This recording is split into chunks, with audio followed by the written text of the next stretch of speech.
अस्सलामुअलैकुम स्टूडेंट्स, आज मैं एफएससी सेकेंड ईयर के ज़ूलॉजी प्रैक्टिकल्स के बारे में एक्सप्लेन करूंगी कि सिलेबस क्या है, कितने क्वेश्चन होते हैं, मार्क्स कितने होते हैं, कितना टाइम होता है और क्या करना होता है आपको। ये सारी बातें आज की क्लास में मैं आपको बताऊंगी। तो यहाँ पर टाइम आपका होता है 2 आवर्स, 2 घंटे का आपका प्रैक्टिकल होता है और टोटल मार्क्स होते हैं 7। 1 मार्क जो होता है वो बराबर होता है 10 पॉइंट के। तो इस तरह 7 मार्क के 70 पॉइंट्स बन जाते हैं। ठीक है, अब क्वेश्चन कितने होते हैं, उनके क्या मार्क्स होते हैं, ये देख लेते हैं। क्वेश्चन नंबर 1 डाइसेक्शन का होता है विथ लेबल डायग्राम, यानी आपने डाइसेक्ट भी करना है और लेबल डायग्राम भी बनानी है। ये 20 मार्क्स का होता है। क्वेश्चन नंबर 2 स्लाइड प्रिपरेशन होती है, डायग्राम नॉट रिक्वायर्ड, इसमें आपको डायग्राम नहीं बनानी होती है, सिर्फ आइडेंटिफाई करना होता है और इसके कैरेक्टर्स लिखने होते हैं। ये 10 मार्क्स का होता है। क्वेश्चन नंबर 3 स्पॉटिंग के सबसे ज़्यादा पॉइंट्स होते हैं, ये मार्क्स नहीं बल्कि पॉइंट्स हैं।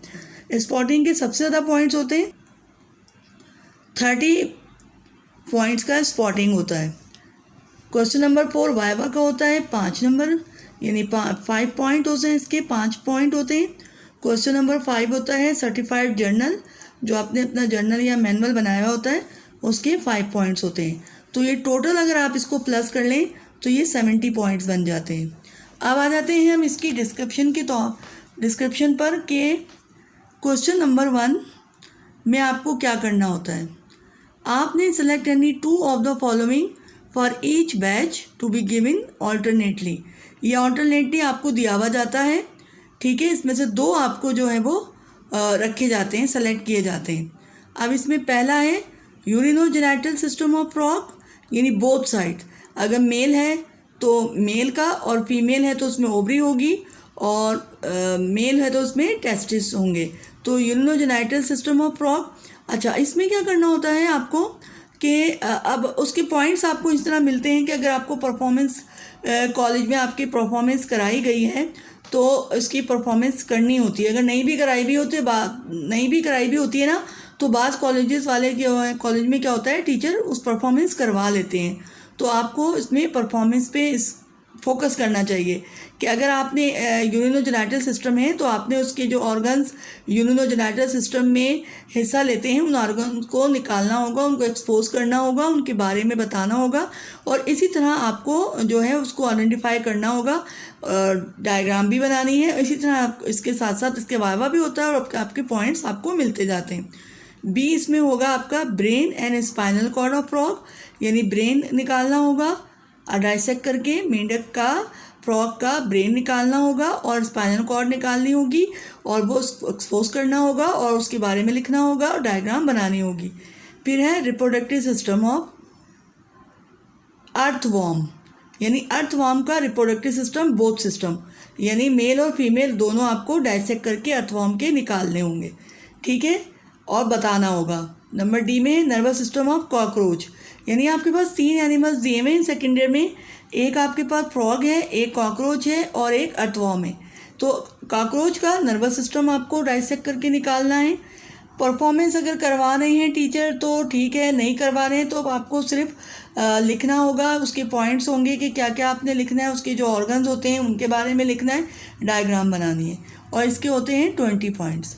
उसके बाद आ जाता है आपका स्लाइड प्रिपरेशन, क्वेश्चन नंबर 2, और इसके पॉइंट्स कितने होते हैं, 10 होते हैं, इसके 10 पॉइंट हैं। अब स्लाइड जो प्रिपरेशन होती है, आपने इसमें सेप्टल नेफ्रिडिया ऑफ अर्थवॉर्म की स्लाइड प्रिपेयर करनी होगी। मेल्फेगन ट्यूब्यूल्स ऑफ कॉकरोच, इसकी स्लाइड प्रिपेयर करनी होगी और स्ट्रेटेड मसल्स ऑफ कॉकरोच और अनस्ट्रेटेड मसल्स ऑफ फ्रॉग, इनकी स्लाइड आपको प्रिपेयर करनी होगी। जिस तरह से आपने जर्नल में लिखा है उस तरीके से आपको ये स्लाइड बनानी होगी, कैसे आपने उसको माउंट करना है, कैसे स्ट्रेन करना है, कैसे कवर स्लिप लगानी है, ये स्लाइड बनानी होगी। इसके पॉइंट्स मिलते हैं और ये क्वेश्चन नंबर 2 है। अब आता है आपका क्वेश्चन नंबर 3। क्वेश्चन नंबर 3 में 3 स्टेशन बनाए जाते हैं, ठीक है, और टाइम आपको 2 से 3 मिनट दिया जाता है। इसमें आपको आइडेंटिफाई करना है कि आपको क्या स्पॉट दिया हुआ है, उसके कैरेक्टर्स लिखने, 4 से 5 आपको कैरेक्टर लिखने और लेबल डायग्राम बनानी है। ये याद कर लीजिए कि आपको स्पॉटिंग में सबसे ज़्यादा मार्क्स हैं और बच्चे इसमें पैनिक भी हो जाते हैं क्योंकि टाइम कम होता है और कम टाइम में आपको आइडेंटिफाई भी करना है और फिर उसमें उसके 4 से 5 कैरेक्टर्स भी लिखने हैं। तो इसमें बच्चे थोड़े कंफ्यूज भी होते हैं, पैनिक में भी आ जाते हैं और स्पॉटिंग में मसला भी करते हैं। तो यहाँ पे आपने 3 स्टेशन है, 2 से 3 मिनट का आपको एक स्पॉट पे टाइम मिलेगा, उसमें आपने 2 से 3 मिनट में आइडेंटिफाई करना है और 4 से 5 कैरेक्टर लिखने हैं। लेबल डायग्राम आप बाद में भी बना सकते हैं। फिर आपके पास जो उसमें स्पॉट्स होंगे उसमें स्टेशन बनाएंगे। 3 स्टेशन हैं, इसमें 2 स्टेशन जो हैं उसमें आपको बोन रखी जाएंगी और एक स्टेशन में परमानेंट स्लाइड होती है। अब जो 2 बोन होती हैं, 2 बोन्स फ्रॉम अपेंडिकुलर बोन होती है from section A and 1 from section B, यानी अपेंडिक्स ए में जो है आपको और 1 फ्रॉम अपेंडिक्स बी। ठीक है, आपके 3 जो है स्टेशन होंगे। अब जो आपका सेक्शन ए होगा उसमें जो बोन होंगी वो स्कल ऑफ फ्रॉग और वर्टिब्रल कॉलम ऑफ फ्रॉग। अब एक तो स्कल रखी होगी या फिर वर्टिब्रल कॉलम में से ये कुछ होगा। अब इसमें से कौन कौन से वर्टिब्रा हो गए, अटलस वर्टिब्रा है, टिपिकल वर्टिब्रा है, 8 वर्टिब्रा है, 9 वर्टिब्रा हो सकता है और यूरोस्टाइल वर्टिब्रा यानी 10 वर्टिब्रा। वर्टिब्रा पूरा लिखा नहीं मैंने, ठीक है, ये लिख देती हूँ।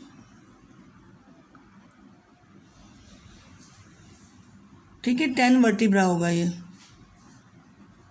ठीक है, ये होगा आपका सेक्शन ए, स्टेशन ए। अब उसके बाद जो आपका दूसरा होगा उसमें आपके पास ये अपेंडिक्स ए में 2 स्टेशन होंगे, अपेंडिक्स बी में 1 स्टेशन होगा।